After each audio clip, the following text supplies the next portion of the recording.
اعوذ باللہ من الشیطان الرجیم بسم اللہ الرحمن الرحیم السلام علیکم ورحمۃ اللہ۔ آج ہم پھر آئے ہیں اپنی ایکٹیویٹیز کی طرف، جہاں پر ہم ان اسماء استفہام کی ایکٹیویٹیز کریں گے جو ہم نے حروف جارہ کے ساتھ ملا کر سیکھے تھے کہ ان کا مفہوم کیا ہوتا ہے۔ یعنی اسماء استفہام کے بارے میں ہی ایکٹیویٹیز ہیں، لیکن وہ اسماء استفہام جو حروف جارہ کے ساتھ مل کر آتے ہیں، جن میں آپ کی پہلی ایکٹیویٹی ہے۔ اور یہ ایکٹیویٹی کرنے سے پہلے یا سمجھانے سے پہلے میں آپ کو پھر وہی بات کہوں گی کہ ضروری نہیں ہے کہ اگر ہم ساتھ نہیں ہیں تو آپ ان چیزوں پر فوکس نہ کریں، غور نہ کریں۔ یہ آپ کے سیکھنے کا مقام ہے، یہ آپ کے سیکھنے کا وقت ہے، اور اگر آپ واقعتاً سیکھنا چاہیں تو دور ہونا یا پاس ہونا اس سے اتنا فرق نہیں پڑتا۔ ہاں ٹھیک ہے، فرق پڑتا ہے استاد کے ساتھ ہونے سے، لیکن اگر دور رہ کر بھی کہیں سے کوئی فائدہ مل رہا ہے تو بہتر ہے کہ ہم تھوڑے زیادہ سیریس ہو جائیں، ٹھیک ہے، بجائے اس کے کہ ہم سامنے کوئی ابھی ہمیں کوئی چیز نہیں مل رہی، لیکن اس چکر میں جو دور کی چیز ہمیں مل رہی ہے اس کو بھی چھوڑ دیں، ٹھیک ہے۔ تو بہتر یہی ہے کہ آپ پوری توجہ یہاں دیجیے گا اور اس ایکٹیویٹی کو اپنے حساب سے کرنے کی پوری کوشش کیجیے گا۔ اس ایکٹیویٹی کو آپ نے کیا کرنا ہے، بس آپس میں ملا دینا ہے، بہت آسان ہے۔ یہاں پر ہے معنی، یہاں پر ہے عربی اور یہاں پر ہے اس کے اردو میں معنی۔ عربی میں آپ کو کچھ جملے دیے گئے ہیں اور یہاں پر معنی ادھر سے ادھر لکھے گئے ہیں، آپ اب خود ان کو ملائیں گے۔ مثلا فیما تفکرو، یہ وہی جملہ ہے جو ہم پیچھے پڑھائے ہیں۔ مما خلق الانسان، اما یتساءلون، لمن هذه الحدیقۃ، لم تبغی۔ اچھا یہ نیا ہے، تبغی، بقا یبقی کہا جاتا ہے رونے کو، تو لم تبغی یہ آپ خود نوٹ کر لیں، ٹھیک ہے۔ من این جئت الی این تذهب، بکم هذا الکتاب، الی متی تغفل عن صلاتک۔ اس ایک جملے کے علاوہ باقی یہ تمام جملے ہم کل والی کلاس میں ایگزامپلس کے طور پر دیکھ آئے ہیں۔ اب آپ نے کرنا یہ ہے کہ آپ نے ملانا ہے کہ کون سے اس میں استفہام کے کیا معنی ہوتے ہیں اور اس کے کیا معنی بنیں گے اور وہ کہ اپنے کس معنی کے ساتھ جڑیں گے، ٹھیک ہے۔ اس کے بعد ہمارے پاس دوسری ایکٹیویٹی ہے خالی جگہیں پر کرنا۔ یہاں پر آپ کو پورا مکمل ترجمہ دیا گیا ہے، ٹھیک ہے، ہر سوال کے ساتھ ترجمہ دیا گیا ہے۔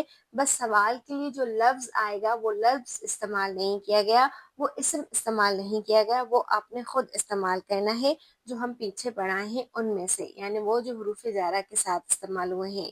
تو تذهب کل یوم، تذهب کل یوم، تم ہر روز جاتے ہو۔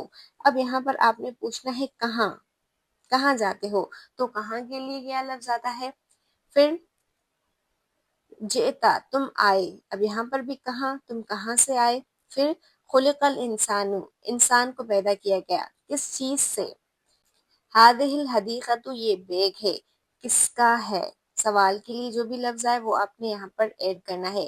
تبقی، تم رو رہے ہو، کیوں، تم کیوں رو رہے ہو۔ تتساءلون، آپس میں ایک دوسرے سے سوال کرتے ہیں، کس چیز کے بارے میں سوال کرتے ہیں، تو کس چیز کے بارے میں کے لیے کون سا لفظ آتا ہے، پھر حاضل کتاب، یہ کتاب، یہ کتاب کیا، کتنے کی ہے۔ تفکرو، تم سوچ رہے ہو، کس بارے میں، سوال کا لفظ یہاں پر ایڈ کریں، ٹھیک ہے۔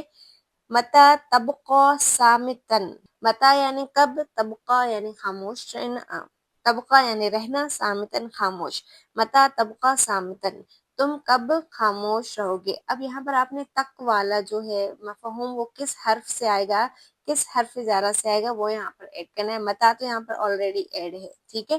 تو یہ 9 جملے ہوئے، آپ نے ان میں اسماء استفہام استعمال کرنے ہیں۔ پھر آخری ایکٹیویٹی ہے، یہاں پر آپ نے صحیح جواب چننا ہے۔ ہر سوال کے ساتھ ان کے 4 آپشنز یہاں پر دیے گئے ہیں، چاروں پڑھیں اور بتائیں کہ ان میں سے کون سا صحیح ہے۔ فیما تفکر، اس کا درست ترجمہ کیا ہے، تم کہاں جا رہے ہو، تم کس کے بارے میں سوچ رہے ہو، تم کہاں سے آئے ہو، یا تم کب جاگے، ٹھیک ہے۔ دوسرا سوال ہے مما خلق الانسان، یہاں پر مما کا کیا مطلب ہے، کس لیے، کب تک، کس چیز سے، کتنے کا۔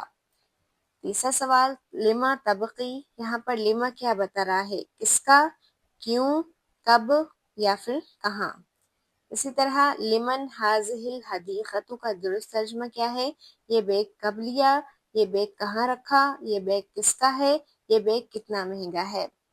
اور آخری سوال، الا این تذهب میں حرف جارہ کیا ہے؟ الا ہے، این ہے، تذهب ہے، یا کوئی بھی نہیں ہے۔